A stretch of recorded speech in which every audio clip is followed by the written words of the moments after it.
Terus ada sanksi nggak sih bagi badan usaha yang bandel-bandel nih, yang nggak daftarin pekerjanya atau nggak daftarin seluruhnya? Ada nggak sih sanksi? Tentu ada Mas Fajri. Itu dia kalau untuk sanksinya itu sendiri, dia dasarnya ada di PP 86 tahun 2013 tentang pengenaan sanksi administratif. Nah, jadi sebenarnya dia ada 3 bentuk sanksi Mas Fajri. Yang pertama adalah secara teguran tertulis, terus kemudian pengenaan denda, dan yang terakhir adalah tadi, ya kan, dia ibaratnya tidak diberikan atau tidak diperkenankan untuk mendapatkan perizinan, ya kan, ibaratnya perizinan tertentu, tapi tidak seluruh perizinan seperti itu. Nah, kalau untuk teguran tertulis secara ini sudah clear lah Mas Fajri ya, sudah jelaskan ya, dalam bentuk surat, terus kemudian kita berikan teguran. Terus kalau misalkan untuk dendanya itu sendiri, dia tadi Mas Fajri, ketika ternyata perusahaan tersebut dia seharusnya mendaftarkan 10 pekerja, tapi yang secara nyata dia baru terdaftar 1, artinya kan ada selisih 9 pekerja Mas Fajri. Dia tinggal secara gampangnya tinggal 9 pekerja dikalikan 5% dari upah yang seharusnya dibayarkan, iuran yang seharusnya dibayarkan, terus kemudian dikalikan 0,1%. Jadi artinya dia dikenakan denda 0,1% dari iuran yang harusnya dibayarkan, dikalikan setiap bulannya itu Mas Fajri. Itu dendanya. Terus kemudian yang terakhir adalah tadi ya kan, dia ibaratnya tidak mendapatkan pelayanan tadi perizinan tertentu, istilahnya seperti itu. Itu dia pertama adalah untuk IMB, izin mendirikan bangunan, dia tidak akan mendapatkan tersebut.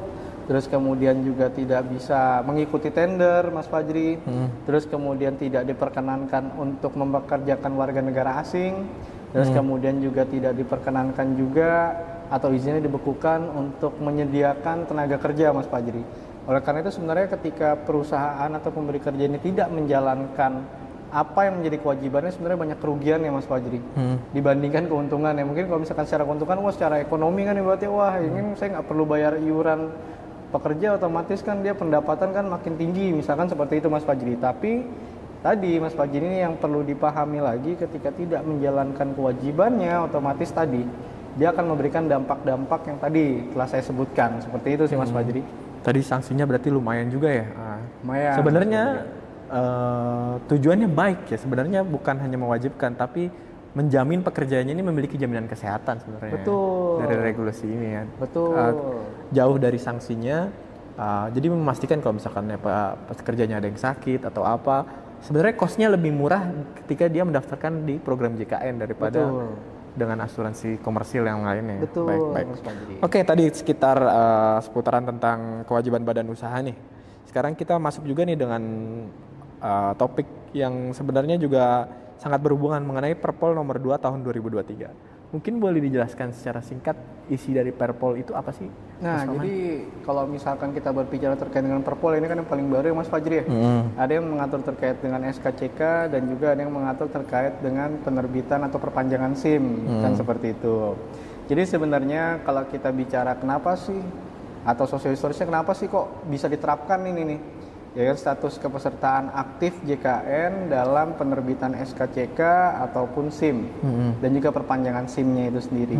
Sebenarnya kita mengacunya itu kepada Instruksi Presiden nomor 2 tahun 2022 tuh Mas Fajri.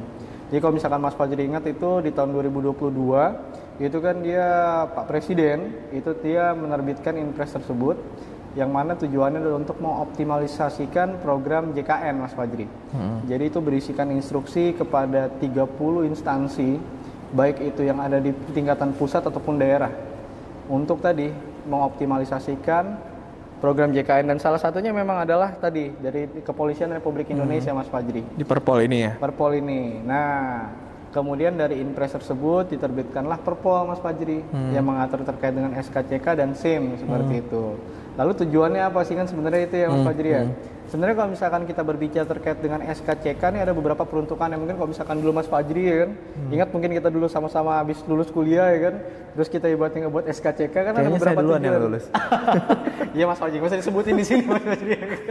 Jadi sebenarnya kan dia ada beberapa fungsi ya dari SKCK itu sendiri. Pertama tadi untuk mencari SKCK-S-nya surat, K-nya kan? Keterangan, C-nya catatan, K-nya lagi kepolisian. Sorry, bener intermezzo. Kan? Bener kan? Ya bener, kita kasih tepuk tangan dulu. Bisa Mas Fajri emang nih. Jadi sebenarnya kalau untuk SKCK dia beberapa hal itu adalah pertama tujuannya untuk mencari pekerjaan. Terus kemudian yang kedua biasanya yang hendak melanjutkan ke jenjang perguruan tinggi, misalkan S2 kah atau mungkin dia hendak lanjut kuliah di luar negeri untuk apply beasiswanya seperti itu kan Mas Fajri ya. Itu tujuannya lah tadi memastikan bahwasannya pada saat proses dia mencari kerja kah, dia ini harus terlindungi Mas Fajri. Karena apa? Apa hubungannya sih sebenarnya nyari kerja sama ibaratnya terdaftar JKN? Tadi kalau misalkan kita melihat di dalam Perpres 82 dan juga regulasi-regulasi lainnya Mas Fajri, itu dia sudah mengatakan bahwasannya tadi program JKN ini adalah program wajib yang wajib diikuti oleh seluruh penduduk Indonesia. Bahkan ibaratnya bukan penduduk Indonesia ya, tadi WNA tadi Mas Fajri, ketika dia datang terus kemudian telah menetap di Indonesia 6 bulan berturut-turut, bahkan dia tadi wajib didaftarkan kan oleh pemberi kerjanya kan seperti itu kalau misalkan dia bekerja di Indonesia Mas Fajri. Itu untuk warga negara asing. Sedangkan ini WNI yang punya KTP apalagi ini kan itu pasti lebih wajib lagi kan seperti itu Mas Fajri. Oleh karena itu dia memang itu salah satu tujuan dasarnya untuk memastikan seluruh penduduk terlindungi. Jadi ini kebijakan ini lingkup nasional ya, udah bukan cuman wilayah-wilayah tertentu ya? Bukan, ini sudah nasional Mas Fajri. Dia penerapannya itu sudah nasional Mas Fajri.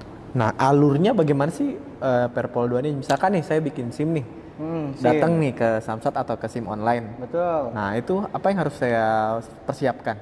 Jadi sebenarnya kalau untuk mempersiapkan itu dia tadi, ketika dia datang tentu dia membawa dokumen-dokumen yang dipersyaratkan dalam pembuatan ataupun perpanjangan SIM, Mas Fajri. Dalam konteks SIM ya, Mas Fajri.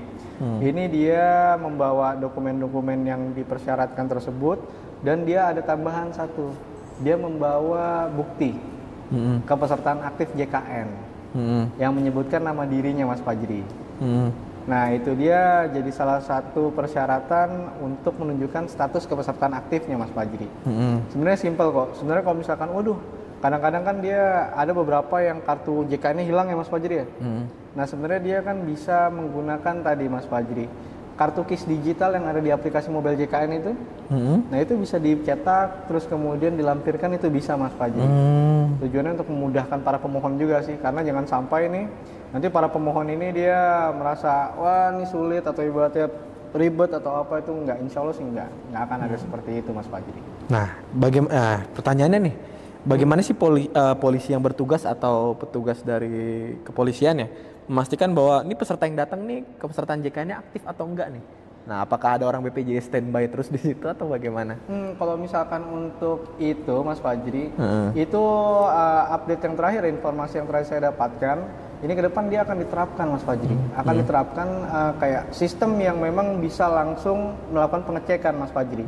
Dan memang untuk saat ini pun kita sudah memberikan akses terhadap ibaratnya akses pengecekan status kepesertaan JKN. Jadi sudah dibekali ya? Sudah dibekali memang Mas Fajri.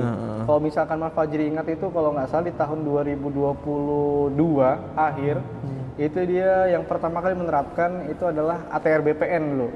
Ya kan?